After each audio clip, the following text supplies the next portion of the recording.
এই মুহূর্তের সবচেয়ে বড় আপডেট, শিক্ষার্থী বন্ধুরা, ভারতীয় রেলের বিশেষ করে নর্দার্ন শাখায় নিয়োগের জন্য একটি বিজ্ঞপ্তি বেরিয়েছে।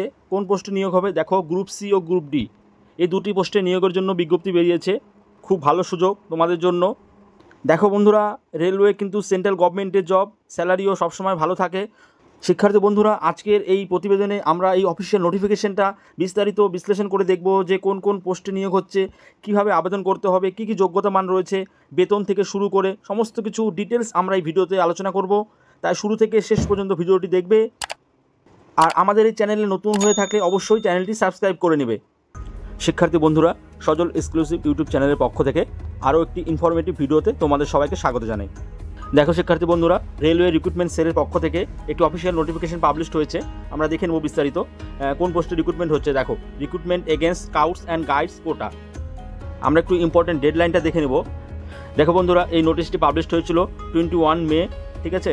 আর দেখো, অনলাইন অ্যাপ্লিকেশন কিন্তু অলরেডি স্টার্ট হয়ে গেছে। 22 মে থেকে অ্যাপ্লিকেশন চলবে তোমাদের 22 জুন পর্যন্ত। 1 মান্থ হাতে টাইম রয়েছে। এই টাইম পিরিয়ডের মধ্যে তোমাদের অনলাইন অ্যাপ্লিকেশন করতে হবে। আর দেখো, এখানে মেনশন করে দেওয়া আছে রিটেন এক্সামিনেশন হবে 22 জুলাই, ঠিক আছে। দেখো, এখানে মূলত দুটি পোস্টে নিয়োগ হবে। গ্রুপ সি পোস্ট রয়েছে। আমরা একটু দেখে নিচ্ছি কি পে লেভেল রয়েছে, ভ্যাকান্সি কি, আর কি কি এডুকেশনাল কোয়ালিফিকেশন লাগবে, আমরা একটু স্টেপ বাই স্টেপ দেখে নেব। দেখো, এখানে গ্রুপ সি পোস্টে রয়েছে, এটা পে লেভেল কিন্তু দেখো, পে লেভেল 2 7 CPCর আন্ডারে, ওকে। এখানে ভ্যাকান্সিজ রয়েছে 5টি ভ্যাকান্সি। আমরা একটু এডুকেশনাল কোয়ালিফিকেশনটা দেখে নেব। দেখো শিক্ষার্থী বন্ধুরা, এখানে কিন্তু 10+2 অর্থাৎ 12 পাস তোমাদের থাকতে হবে। আর বলেছে দেখো, নট লেস দেন 50% মার্কস, ঠিক আছে। অর্থাৎ 50% মার্কসের উপরে কিন্তু তোমাদের মার্কস থাকতে হবে। আর এখানে যারা দেখো SC ST বা এক্স সার্ভিসম্যান রয়েছে, তাদের ক্ষেত্রে বলেছে 50% মার্কস আর নট রিকোয়ার্ড, ঠিক আছে। অর্থাৎ তোমার 50% মার্কসের কম থাকলেও তোমরা অ্যাপ্লাই করতে পারবে। আর আমরা দেখে নিচ্ছি আর কি বলা আছে। কোয়ালিফিকেশনের জন্য ফর টেকনিক্যাল পোস্টের জন্য বলেছে matriculation /SSLC plus ITI from recognise institution, ঠিক আছে। অর্থাৎ তোমাদের ম্যাট্রিকুলেশন পাশাপাশি ITI থাকতে হবে কিন্তু টেকনিক্যাল পোস্টের জন্য, ওকে। আমরা এখন একটু স্কাউটিংয়ের কোয়ালিফিকেশনটা দেখে নেব, ঠিক আছে। দেখো, তোমাদের এখানে বলা হচ্ছে যে স্কাউট, গাইড বা রোভারের তোমাদের প্রেসিডেন্ট হতে হবে, অথবা এই সেক্টরগুলোর মধ্যে হিমালয়া উড ব্যাজ হোল্ডার হতে হবে। নেক্সট কি বলেছে, লাস্ট 5 ইয়ার থেকে দেখো অ্যাক্টিভ মেম্বার থাকতে হবে স্কাউট অর্গানাইজেশনের। আর এটা কিন্তু অবশ্যই তোমাদের সার্টিফিকেট থাকতে হবে। আর দেখো, সিতে বলেছে যে তোমাদের 2টি ইভেন্ট থাকতে হবে ন্যাশনাল লেভেলের, আর বলেছে অল ইন্ডিয়ান রেলওয়েস লেভেল তোমাদের অ্যাটেন্ড থাকতে হবে। আর এর পাশাপাশি 2 ইভেন্টস অ্যাট স্টেট লেভেল, ওকে। এই ক্রাইটেরিয়াটা কিন্তু তোমাদের অবশ্যই থাকতে হবে। ঠিক আছে বন্ধুরা, আমরা এখন একটু গ্রুপ ডি পোস্টের ক্ষেত্রে দেখে নিব। তা দেখো, এটা পে লেভেল কিন্তু রয়েছে 1, হ্যাঁ, একই 7 CPCর যেটা রুলস রয়েছে এখানে এই রুলসটা লাগু হবে। আর এখানে দেখো ভ্যাকান্সিজ রয়েছে 18। এখানে আমরা কোয়ালিফিকেশনটা দেখে নেব। দেখো, সিভিল, মেকানিক্যাল, ইলেকট্রিক্যাল এই ডিপার্টমেন্টে তোমার কোয়ালিফিকেশন লাগছে 10+, ঠিক আছে। মাধ্যমিক পাস থাকতে হবে প্লাস ন্যাশনাল অ্যাপ্রেন্টিস সার্টিফিকেট, ঠিক আছে। এই সার্টিফিকেট কিন্তু তোমাদের থাকতে হবে, অথবা বলেছে দেখো 10+ ITI এটা থাকলেও হবে, ঠিক আছে।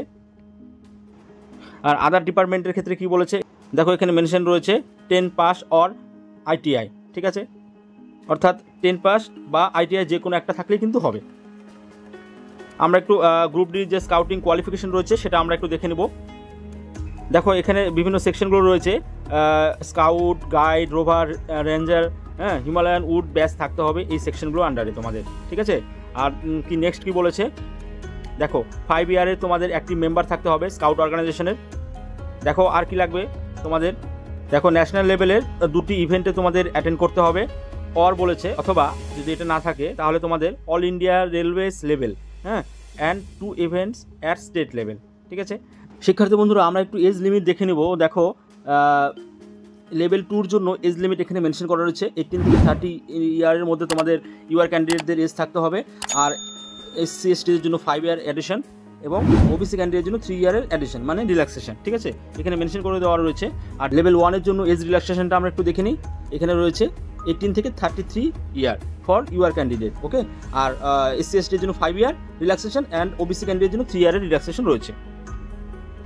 আমরা একটু স্কিম অফ রিক্রুটমেন্টটা দেখে নিব, অর্থাৎ কীভাবে রিক্রুটমেন্ট করা হবে। দেখো এখানে একটি প্রথমে রিটেন এক্সামিনেশন হবে, অনলাইন অ্যাপ্লিকেশন করার পর রিটেন এক্সামিনেশন কোয়ালিফাইড হলে দেন তোমাদের ডকুমেন্ট ভেরিফিকেশনের জন্য ডেকে নেওয়া হবে। ঠিক আছে বন্ধুরা, আমরা একটু দেখে নিই নেচারটা এক্সামের। দেখো এখানে পরিষ্কার মেনশন করে দেওয়া রয়েছে যে রিটেন এক্সামিনেশন যেটা হবে, আমরা দেখে নিচ্ছি। এখানে 60 মার্কের তোমাদের রিটেন এক্সামিনেশন হবে, তার মধ্যে দেখো 40 কোশ্চেন থাকবে MCQ টাইপের অ্যান্ড সেটা 40 মার্কসের অ্যান্ড 1 এসে type question for 20 marks, total 60 marks তোমাদের রিটেন এক্সামিনেশন হবে।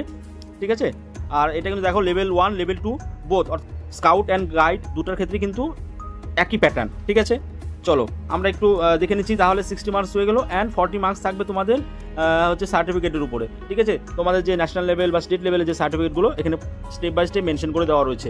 এখানে দেখো 4টি ক্যাটাগরি রয়েছে। দেখো ক্যাটাগরি 1-এ রয়েছে participation service rendered in national event, national jamboree. ঠিক আছে, ন্যাশনাল ইভেন্ট যদি তোমাদের থাকে সার্টিফিকেট, সেখানে দেখো 10 মার্কস রয়েছে।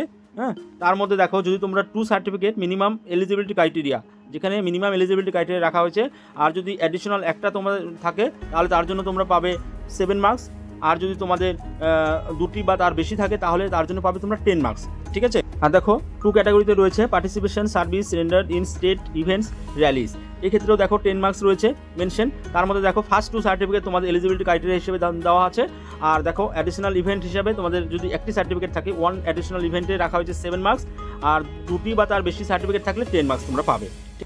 3 নম্বর ক্যাটাগরিতে দেখো স্পেশালাইজড স্কাউট গাইডস কোর্স। ঠিক আছে, যদি তোমরা ন্যাশনাল বা স্টেট লেভেলের বা অল ইন্ডিয়া রেলওয়ে লেভেলের যদি তোমাদের স্পেশালাইজড কোনো কোর্স থাকে, সেক্ষেত্রে তোমরা এখানে ম্যাক্সিমাম 10 মার্কস পাবে।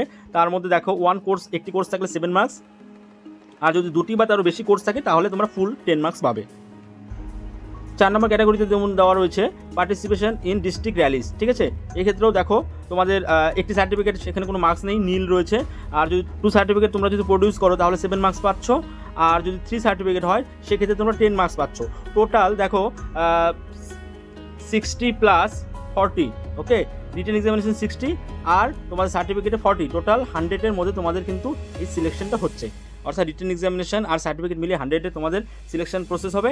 তারপর পাস করলে তোমাদের ডকুমেন্ট ভেরিফিকেশনের জন্য ডেকে নেওয়া হবে। আর দেখো তোমরা যে এক্সাম দেবে সেটা কিন্তু হিন্দি আর ইংলিশ ল্যাঙ্গুয়েজেই তোমাদের এক্সাম দিতে হবে। আর MCQর জন্য অবশ্যই এখানে নেগেটিভ মার্কস মেনশন করা রয়েছে। শিক্ষার্থী বন্ধুরা দেখো রিটেন এক্সামিনেশন আর ডকুমেন্ট ভেরিফিকেশন শুধু কিন্তু দিল্লিতেই হবে। ঠিক আছে, তো একটাই ভেন্যু দেওয়া রয়েছে, দিল্লিতে তোমাদের এটা কন্ডাক্ট হবে। আফটার সিলেকশন তোমাদের নর্দার্ন রেলওয়ে অ্যাডমিনিস্ট্রেশনের আন্ডারে একটি মেডিকেল এক্সামিনেশন হবে। তারপরে নেক্সট দেখো এখানে পিরিয়ড অফ প্রোবেশন একটি রুলস রয়েছে, সেটা কিন্তু অ্যাজ পার যে নর্দার্ন রেলওয়ে অ্যাডমিনিস্ট্রেশনের আন্ডারেই হবে। হ্যাঁ, তারপর তোমাদের একটি ট্রেনিং পিরিয়ড থাকবে। দেখো শিক্ষার্থী বন্ধু আরেকটি ইম্পর্টেন্ট পয়েন্ট আমরা এখানে পেলাম। দেখো এখানে তোমাদের আফটার সিলেকশনের পর তোমাদের যারা ক্লারিক্যাল পোস্টের যারা অ্যাপয়েন্টমেন্ট পাবে তাদের কিন্তু দেখো একটি 2 ইয়ারের টাইম পিরিয়ডের মধ্যে কিন্তু তোমাদের টাইপিং টেস্ট অর্থাৎ টাইপিং প্রফিসিয়েন্সি টেস্ট কিন্তু হবে, সেটা কিন্তু অবশ্যই তোমাদের কোয়ালিফাই করতে হবে, নাহলে কিন্তু তোমাদের পোস্ট থেকে তোমাদের টার্মিনেট করে দেওয়া হবে। ঠিক আছে শিক্ষার্থী বন্ধুরা, আরও একটি ইম্পর্টেন্ট ইনফরমেশন আমরা দেখে নিচ্ছি। যেমন দেখো তোমাদের এক্সাম ফি কিন্তু অবশ্যই দিতে হবে, আর অনলাইনে এটা পেমেন্ট করতে হবে। দেখো এখানে দেখে নিচ্ছি আমরা কত টাকা দিতে হবে। ইউআর ক্যান্ডিডেটদের জন্য 500, আর যারা SC ST women minorities economically background যারা রয়েছে তাদের ক্ষেত্রে কিন্তু 250 রুপিস কিন্তু দিতে হবে এক্সাম ফির জন্য। ঠিক আছে, অর্থাৎ তোমাদের যে রিটেন এক্সামিনেশন হবে সেটার জন্য তোমাদের পে করতে হবে, অনলাইন মোডে পে করতে হবে। ঠিক আছে, দেখো শিক্ষার্থী বন্ধুরা এটি একটি পার্মানেন্ট জব, সরকারি চাকরি রেলওয়ে তরফ থেকে বেরিয়েছে, খুব ভালো সুযোগ রয়েছে তোমাদের। আর দেখো এখানে ডেটটা মেনশন করা রয়েছে, নির্ধারিত টাইম পিরিয়ডের মধ্যে তোমাদের কিন্তু অনলাইন অ্যাপ্লিকেশন করতে হবে। ঠিক আছে, সমস্ত কিছু আমরা ডিটেলসে আলোচনা করলাম, আশা করি তোমাদের আর কোনো ডাউট থাকবে না। তবে কোনো কোয়ারি থাকলে কোনো প্রশ্ন জানার থাকলে তোমরা অবশ্যই জানাবে। অনলাইনে অ্যাপ্লাই করার লিঙ্ক তোমরা ডিসক্রিপশন বক্সে পেয়ে যাবে। শিক্ষার্থী বন্ধুরা এই ছিল আজকের প্রতিবেদনটা যদি ভালো লাগে, ইনফরমেটিভ মনে হয় অবশ্যই একটি লাইক করবে।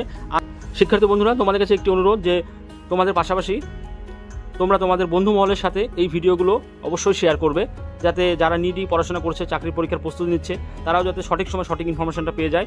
তার জন্য তোমাদের একটি অনুরোধ রইল যে তোমরা তোমাদের বন্ধুদের সাথে শেয়ার করে নেবে। ঠিক আছে, এই ধরনের ইনফরমেটিভ ভিডিও পরবর্তীতে পাওয়ার জন্য অবশ্যই আমাদের চ্যানেলের সাথে যুক্ত থাকবে। দেখা হচ্ছে পরবর্তী ভিডিও নিয়ে। ধন্যবাদ।